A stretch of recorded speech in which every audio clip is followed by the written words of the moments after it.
saya tidak kritik, saya tidak pernah komentar, nggak pernah kritik dalam negara sama kita. Hanya ada orang yang takut kalau saya itu keluar. Saat ini kita tidak perlu vaksin. Kita perlu menurunkan penularan dan pengobatan. Kalau sudah ada bencana pandemi begini, nggak ada daerah, nggak ada pusat. Hanya satu, Indonesia. Iya. Waktu Ibu jadi Menkes, mengatasi flu burung, itu ada kendala nggak, Bu? Untuk saya yang tentang vaksin, Ya. yang tentang vaksin saya itu diinterferensi oleh orang-orang yang saya nggak tahu. Sebetulnya saya ingin mengatakan bahwa vaksin itu harus sesuai dengan virus yang beredar. Misalnya di Indonesia harus dengan vaksin Indonesia, Cina juga dengan virus Cina.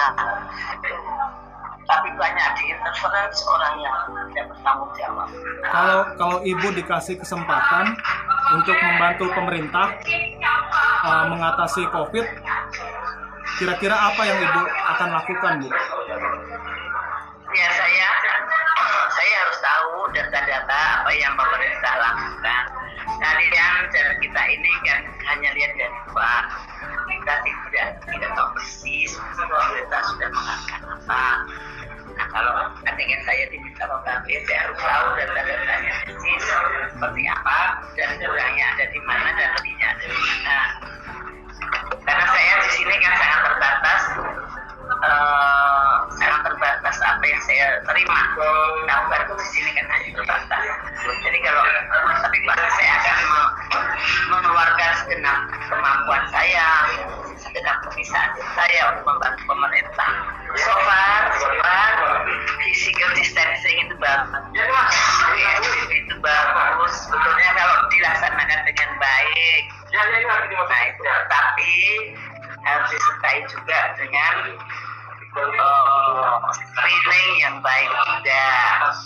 Bu, kalau peran Menkes, menurut Ibu, Menkes yang sekarang menangani COVID itu seperti apa, Bu? Kalau dalam pandangan Ibu, kan kalau dilihat kayak Menkes tuh nggak pernah kelihatan gitu ya, Bu? Udah maksimal belum sih, Bu, Menteri Kesehatan yang sekarang? Ya kan, kita harus berperan penting. Menkes itu memang sebetulnya berperan penting. Misalkan di dalam memilih rapid test, dalam memilih APD, dalam memilih tes mana yang dipakai, saya kira Menkes akan lebih bisa atau lebih ahli dalam hal ini. Kalau soal metode tes, Bu, itu untuk Indonesia metode tes COVID. Kan ini kita pakai rapid test sama PCR kan sekarang. Menurut Ibu yang pas untuk Indonesia itu metode PCR atau rapid test? Indonesia memakai dua, jadi pakai rapid test. Kalau perlu diulang, kalau yang positif diulang lagi dengan PCR. Ya, kalau itu terlaksana dengan baik itu sudah cukup sebetulnya. Cuma kurang meluas, tapi caranya sudah oke lah kalau itu di backup dengan PCR. Jadi rapid test yang sensitivitasnya itu tidak terlalu bagus di backup dengan PCR. Dan PCR sekarang sudah ada dalam jumlah yang sebetulnya cukup. Kalau pelaksanaannya saya tidak tahu pelaksanaannya di lapangan. Saya kan tahunya itu capek-capek di sini karena Ibu, dari pihak pemerintah sendiri sudah ada misalnya yang menghubungi Ibu untuk minta masukan gitu? Secara resmi nggak ada. Secara tidak resmi ada? Saya siap membantu siapapun yang tanya pada saya. Bu, Ya mungkin menurut pemerintah tidak perlu. Pemerintah mungkin tidak perlu saya bantu karena memang sudah banyak ahli-ahlinya di luar. Tapi mungkin yang berpengalaman belum tentu, seperti saya. Tapi yang pintar-pintar banyak orang pintar-pintar pemerintah tidak perlu menanyakan sesuatu kepada saya. Di luar sudah banyak orang pintar, tapi untuk yang berpengalaman menghadapi pandemi, saya nggak tahu apakah mereka ada. Ibu berarti optimis ya, pengalaman Ibu sebenarnya jika diminta bantuannya akan bermanfaat ya untuk penanganan pandemi COVID-19 ini. Ya mungkin bermanfaat bagi yang mengerti. Kalau yang nggak mengerti ya nggak bermanfaat. Saat ini kita tidak perlu vaksin.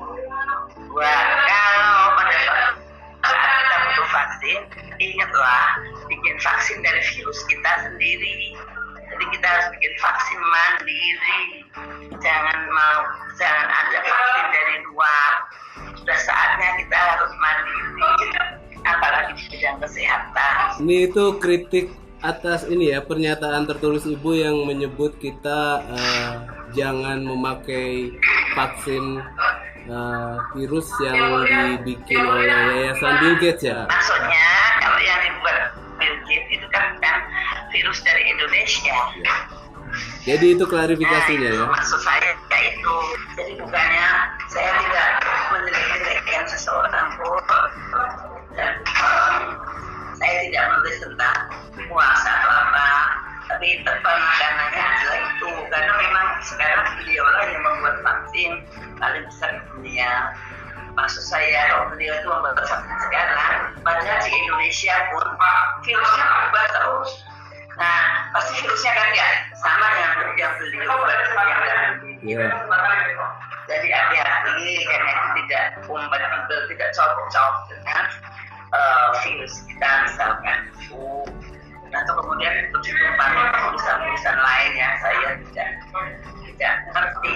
Jadi tadi itu memang pesan Ibu kewaspadaan aja ya untuk vaksin, tidak bisa sembarangan gitu ya. Tidak bisa dibuat orang luar. Kalau bisa kita vaksin sendiri. Kita udah banyak orang pinter-pinter, BPPT bisa, Ekman bisa, semuanya bisa membuat vaksin yang berasal dari virus Indonesia. Nanti, tapi sekarang ini tidak butuh vaksin.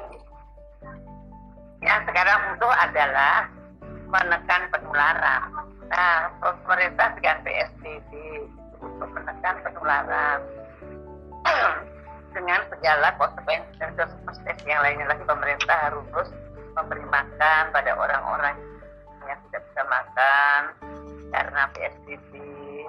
Pemerintah harus memberikan pendapatan di mana orang-orang yang seharusnya mempunyai pendapatan tidak mempunyai pendapatan karena PSBB. Tapi mestinya itu tergantung dengan kemampuan pemerintah. Harus ditekankan lagi adalah ini memang harus buat dilakukan skala yang lebih besar. Pertama yang zona merah, harus screeningnya 100%. Zona merah.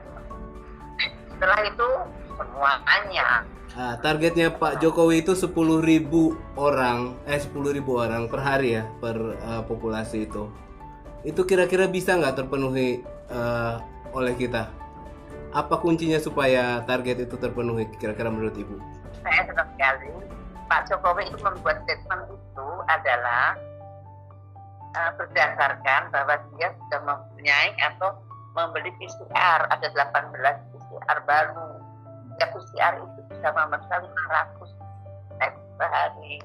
Dengan hitungan Pak Jokowi itu, Pak Jokowi yakin bahwa sebenarnya sudah ada 9.000 atau 10.000 tes yang dilaksanakan. Itu logis, dan itu harus dilaksanakan. Kalau yang melaksanakan itu baik dan benar, pasti yang dibicarakan oleh Pak Jokowi itu ya benar. Itu cukup ya, untuk 10.000 per hari itu udah mencukupi ya. Kalau misalnya kan sebenarnya screening massal kita masih kalah jika dibandingkan misalnya negara seperti Singapura, Korea dan lain-lain. 10.000 cukup untuk kita. Mengatakan cukup agak sulit apa parameternya. Tapi 10.000 itu kalau itu terlaksana itu pun lumayan. 10 hari udah dapat 100.000, ayo.